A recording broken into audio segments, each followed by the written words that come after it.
Today I wanted to do a quick Friday Reads video to talk about the books that I finished this week, what I'm currently reading, and what I hope to read this coming week. The two books that I finished are nonfiction books for Nonfiction November. The first one was Unbroken by Hillenbrand. I actually listened to this on audiobook and it was my first successful audiobook and I was so excited. The narrator for this was amazing. I'll have his name linked down in the description box. He was just, the minute he started narrating the story, I was hooked. And I finished this book in, I want to say, maybe 4 or 5 days. And I think the overall, like, the hours were like 14 hours, something like that. So I kind of flew through it because I was just so immersed in this story. I got very emotional towards the end.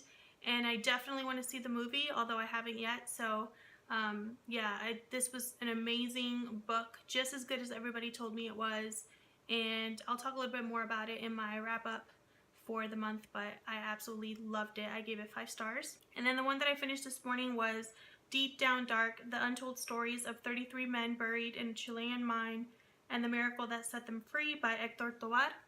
And I bought this book, I haven't even hauled this book yet, but I bought this book at a used bookstore in San Francisco. I was looking for audiobooks to try after Unbroken because I was hooked and I wanted to read something else or listen to something else. And I found this one and I was like, well, I already have this one on my shelves. So I decided to listen to this one. This one I think was 13 hours. And it was another great narrator, and I finished it in I think 3 days. So I really was immersed in this story as well.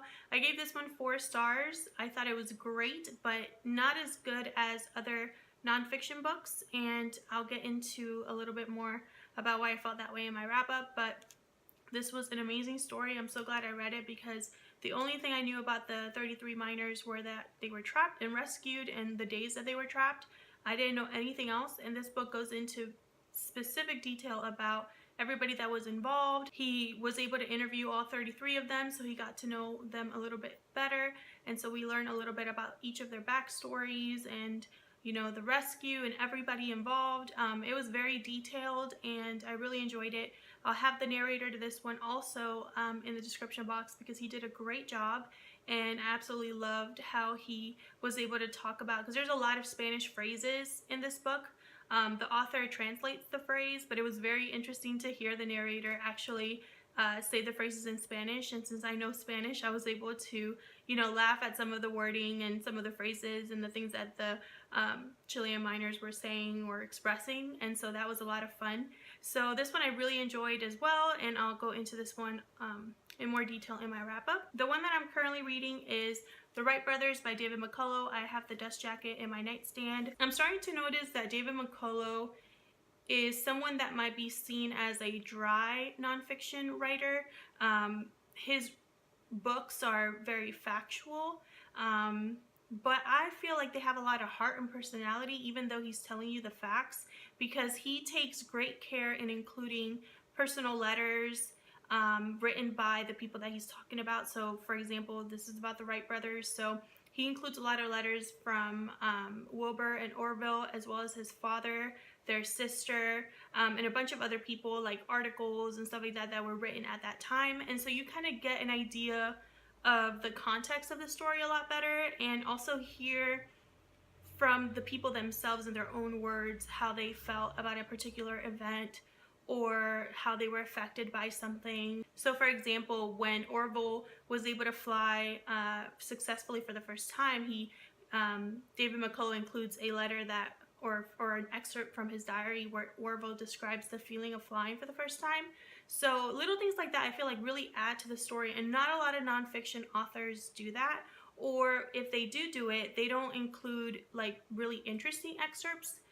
But David McCullough, it's like he reads everything and then he chooses the best ones to include in his books, and so I think that's why I like him so much. I also think that his writing is very sophisticated and intelligent and absorbing, even though you're reading about facts and he's describing some, like an event or a setting.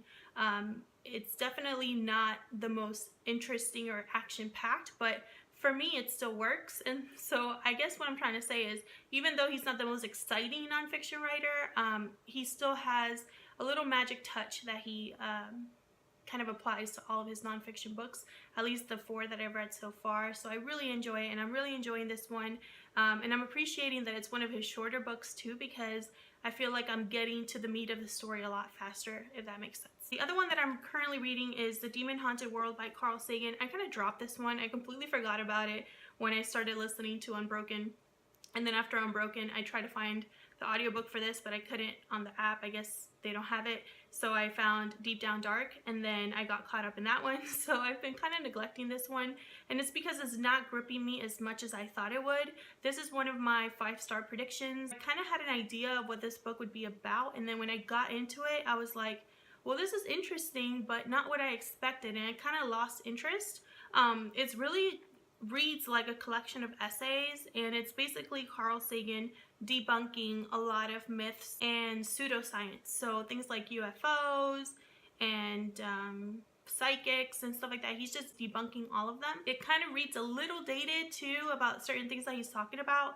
So that's kind of disappointing. I don't know, maybe one of the essays in the later chapters will really appeal to me, just not the ones that I've read so far. So I don't know yet, we'll see. And then the ones that I plan to read or start reading this week are Little Women by Louisa May Alcott. I love Little Women. It's been years and years since I've read this book, and I really, when I think about like a winter read, I think of Little Women. So I'm really excited to get into this one. This is going to be the one that I really take my time reading in December. I think this will be like my 4th reread of this book, but it's been years, so I'm really excited about that one. And then I also want to try to get to Devil's Knot this last week of November. This would be my last nonfiction pick. And I tried finding an audiobook of this and I couldn't, so I'm just going to read it. This is a little bit different than all the other nonfiction that I've been reading. This is a true crime nonfiction, so it's going to be kind of like a twist on what I've been reading so far, and I've heard a lot about this book, so I hope that I can finish it by November or at least the first week of December, so we'll see. So that's what I've been reading and what I hope to read the next coming week. Let me know what you're reading. How was your Thanksgiving? Did you get any reading done during the holiday? I'm really taking advantage of this Black Friday off. Well, I have like a 4-day weekend, so I'm really taking advantage of that and trying to read as much as possible or listen to as many audiobooks as possible. I'm really excited about audiobooks now. I've tried audiobooks in the past. I've tried like 4 and they just never worked out for me for some reason, and I believe it's either the story or the narrator. I'm finding that the narrator really has an effect on how I feel about the book and how I enjoy it. Now I'm really excited because I feel like if I add an audiobook or 2 a month, which is super easy for me, then I'll be able to read more. So that's always exciting. But yeah, let me know what you've been reading. If you have any audiobooks that you recommend that you really love the narrator or the story or something like that, I'd love to hear about it in the comments. Thank you so much for watching, and I'll see you guys in my next video.